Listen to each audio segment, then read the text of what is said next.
इस बीच एक और बड़ी खबर आ रही है। नीतीश की पार्टी में हलचल को लेकर लगातार बीजेपी हमलावर है, नीतीश पर हमला बोल रही है। और बिहार में विपक्ष के नेता विजय सिन्हा का कहना है कि लालू यादव नीतीश की पार्टी को तोड़ देंगे। नीतीश के लिए बीजेपी के दरवाजे बंद हैं और दरवाजे बंद होने वाली बात गिरिराज सिंह भी कह चुके हैं। सुनवाते हैं पूरी बात।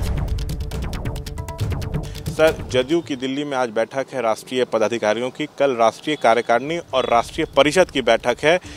लग रहा है कि कुछ जेडीयू में बड़ा हो सकता है, ऐसी चर्चा है। सो ये भी कहा जा रहा है कि ललन को राष्ट्रीय अध्यक्ष के पद से हटाया जा सकता है। कारण ये बताया जा रहा है कि लालू से वो बहुत उनकी नज़दीकियां बढ़ गई। देखिए, उस जदयू के इंटरनल मामला है और दल के अंदर निर्णय उनके नेता लेते हैं और नेता और दल का निर्णय में हमारा बहुत इंटरेस्ट नहीं है।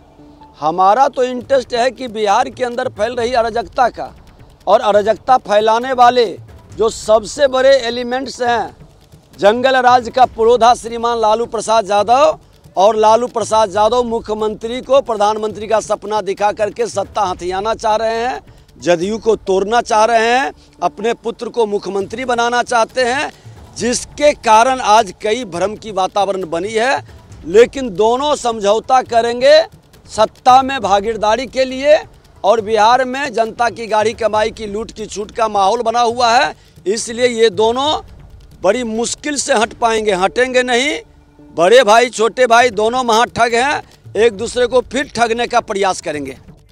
तो विजय सिन्हा कह रहे हैं कि लालू जेडीयू को तोड़ देंगे। इन सब के बीच तमाम हलचल चल रही है। आशीष जी आपके पास आ रहे हैं। एक तरफ ये खबर आ रही है कि नीतीश कुमार जब पहुंचेंगे दिल्ली तो सीधे वो पहुंचेंगे जेडीयू कार्यालय, ललन सिंह हमसे मुलाकात करेंगे वो। दूसरी तरफ आज एक बयान सुनने में आया कि आशीष जी, तो ये जो पूरी तस्वीर बन रही है क्या किस तरफ इशारा कर रही है? देखिए, धुआं तो वहीं उठता है जहां थोड़ी आग लगी हो, और मुझे लगता है यहाँ आग तो लगी है।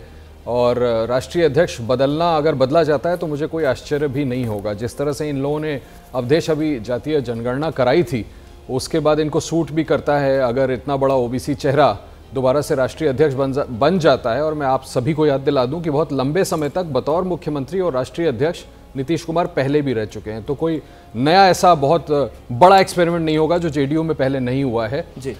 शुक्ला जी की बात में एक और बात मैं ऐड कर दूं, तलखी की। अभी जो पिछली इंडिया अलायंस की बैठक हुई थी उसमें भी एक सीमित तलखी देखने को मिली थी, जो मुझे मेरे सोर्सेज ने बताया था।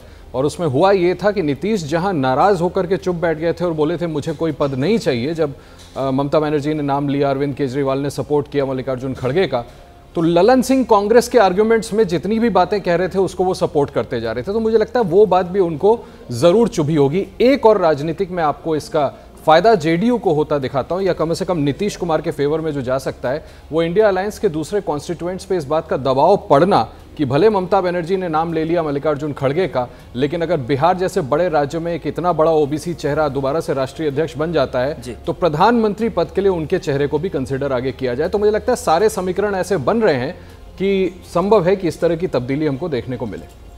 बिल्कुल, ये तस्वीर बन रही है और देखने वाली बात होगी कि आगे आज और कल के बीच में क्या तस्वीर और उभर कर सामने आती है।